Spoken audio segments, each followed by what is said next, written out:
Hi, cardboardedison. My name's Ben, and this is my game, Rapiers.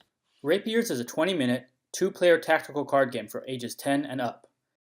The goal is to kill 4 enemy units or the enemy king. Game setup. Take half of the spell cards and shuffle them to form the spell deck. Take the remaining spell cards and lay them out face down in a 7x7 square. The 5x5 grid defined by the square is the play area. Place the servant in the center of the square. Next, place the kings in opposite corners adjacent to the servant.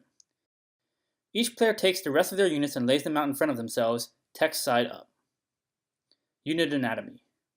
Unit cards have an icon side and a text side. The icon side is used for gameplay, and the text side tells you about the unit's ability if it has one. All units have 2 attributes, reach and armor. Reach is how far away a unit can attack. Most units have 1 reach, which means they can attack up to 1 orthogonal square away. Units with 2 reach attack up to 2 squares away, and so on. A unit's reach is equal to the number of black arrows printed on its text side. Units with 2 or more reach will have arrows printed on their icon side. Units with 1 reach will not.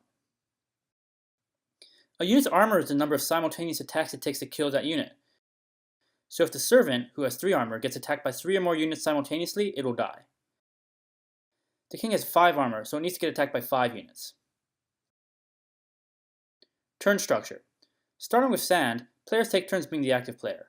Each turn has 3 phases: the placement phase, the tactics phase, and the attack phase. During the placement phase, the active player places one of their units onto an empty square. If the unit has an ability that occurs when placed, it happens now. Next is the tactics phase. During this phase, the active player can cast spells and move each of their units 1 square forwards, backwards, left, or right. These actions can be taken in any order. For example, you can move a unit, then cast 2 spells, then move 2 units, then cast a spell, etc. In this example, the active player first moves the Guardian, then casts 2 order right spells, then moves the Fool and the King. Last is the attack phase. When this phase occurs, each of the active player's units attack all enemy units within range simultaneously. In this example, the enemy Trapper and Ninja both have 3 armor. Both of them are getting attacked by at least 3 units, so both of them will die.